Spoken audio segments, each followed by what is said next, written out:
Top quality और consistent performance के लिए सिर्फ सिल्वर पंप नाम याद रखना।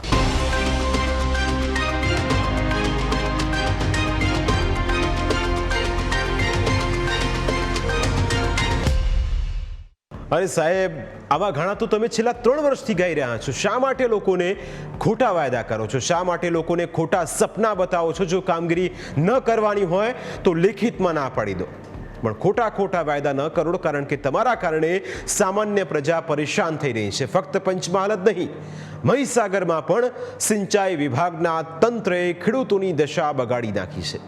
લુણાવાડા તાલુકાના નાની પાલ્લી, મોટી પાલ્લી અને નવાગામ પાસેથી પસાર થતી કડાણા ડાબા કાંઠા કેનાલ ખેડૂતો માટે અભિશાપ બની ગઈ છે.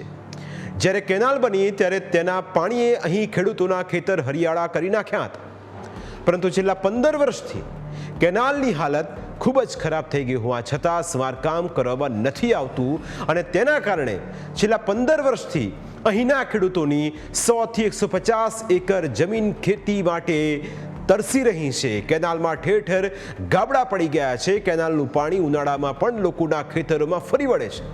આ દ્રશ્યોમાં તમે જોઈ શકો છો કે કેનાલના પાણીના કારણે ઉનાળામાં પણ ખેડૂતોના ખેતરો જળબતરબોળ થઈ ગયેલા હોય છે.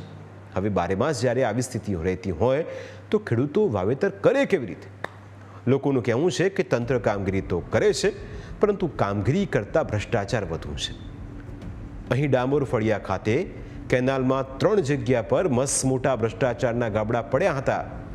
તંત્ર તેનું સમારકામ પણ કરવામાં આવ્યું હતું, પરંતુ સમારકામમાં પણ જાણે ભ્રષ્ટાચાર થયો હોય તેમ આજે પણ પાણી સતત ખેતરોમાં વહ્યા કરે છે.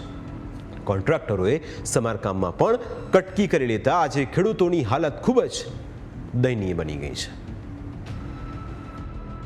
મહીસાગર જિલ્લાના હૃદય સમાન એવા કડાણા ડેમ, જે કડાણા ડેમમાંથી મુખ્ય ડાબા કાંઠાની કેનાલ જે 45 કિલોમીટર લાંબી જે છે, તે કેનાલ લુણાવાડા તાલુકાના નાની પાલ્લી, મોટી પાલ્લી અને નવા ગામ વચ્ચેથી પસાર થઈ રહી છે. ત્યારે આ કેનાલમાં વારંવાર ગાબડા પડી જવાથી અને ક્યાંક ને ક્યાંક કામગીરી નબળી હોવાથી ત્રણેય ગામના 150 જેટલા એકરની જમીનો જે આ પાણીના લીકેજના લીધે ખેતી વિહોણી બની છે.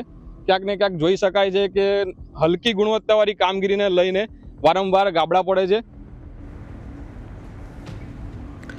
ચોમાસામાં ખેતરો દરિયો બની જાય છે. શિયાળામાં અહીં સ્વિમિંગ પુલ જેવું લાગે છે. ઉનાળામાં પણ ખેડૂતોનો પાક કહેવાઈ જાય તેટલું પાણી રહે છે. સાહેબ, સાવ આવું ન હોય. આપણે ખેડૂતોની આવક ડબલ કરવાની વાતો કરતા હોઈએ અને ખેડૂતો જવાબદાર તંત્રના વાંકે એક પણ સિઝનમાં પાક જ ન લઈ શકતા હોય તો ક્યાંનું ન્યાય કહેવાય?